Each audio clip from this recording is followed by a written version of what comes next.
नमस्कार दोस्तों, मेरा नाम है प्रदीप और आप सुन रहे हैं स्कैरी प्रदीप। दोस्तों, आज की हमारी कहानी भूतिया जंगल की आत्मा। रामपुर गांव के पास एक घना जंगल था जिसे सभी गांव वाले भूतिया जंगल के नाम से जानते थे। कहा जाता था कि रात के समय वहां से डरावनी आवाजें आती हैं और रहस्यमय घटनाएं घटती हैं। गांव वाले उस जंगल के पास जाने से भी डरते थे।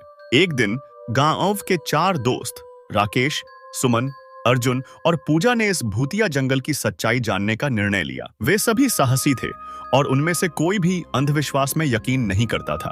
उन्होंने निर्णय लिया कि वे रात को जंगल में जाएंगे और वहां की सच्चाई जानेंगे। रात के समय चारों दोस्त एक दूसरे का साथ देते हुए जंगल में प्रवेश कर गए।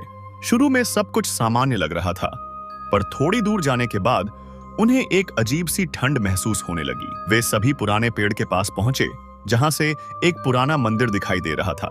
मंदिर बिल्कुल टूट फूट चुका था और उसकी दीवारों पर अजीब सी निशान थे।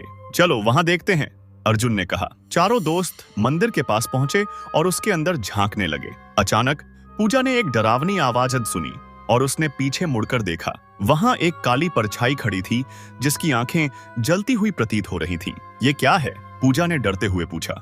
यह सिर्फ हमारी कल्पना है, राकेश ने समझाने की कोशिश की, लेकिन तभी वह काली परछाई हवा में उड़ने लगी और उनकी ओर बढ़ने लगी। सभी दोस्तों ने डर के मारे मंदिर से बाहर भागने की कोशिश की, पर जंगल में एक रहस्यमय शक्ति ने उन्हें घेर लिया। यहाँ से बचने का एक ही तरीका है, सुमन ने कहा। हमें मंदिर के भीतर जाकर उस आत्मा को शांति देनी होगी। चारों दोस्त साहस जुटाकर मंदिर के अंदर लौट आए और वहां उन्होंने देखा कि एक पुरानी किताब रखी हुई थी। किताब में लिखा था कि इस आत्मा का शांत करना केवल एक विशेष मंत्र से ही संभव है।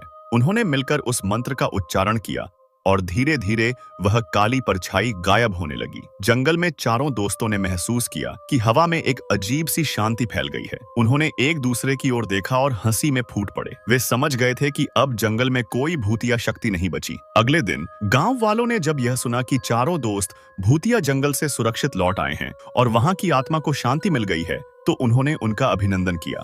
रामपुर गांव अब फिर से अपनी शांतिपूर्ण जिंदगी जीने लगा और भूतिया जंगल की कहानी केवल एक अतीत बनकर रह गई। लेकिन कहते हैं कि रात के अंधेरे में उस जंगल में जाने वाले लोग अभी भी वहां एक मृदुल हंसी सुनते हैं। शायद वह आत्मा अभी पूरी तरह शांत नहीं हुई। दोस्तों, अगर आपको यह कहानी पसंद आई हो तो चैनल सब्सक्राइब करना न भूलें और अगली बार फिर मिलते हैं एक नई डरावनी कहानी के साथ।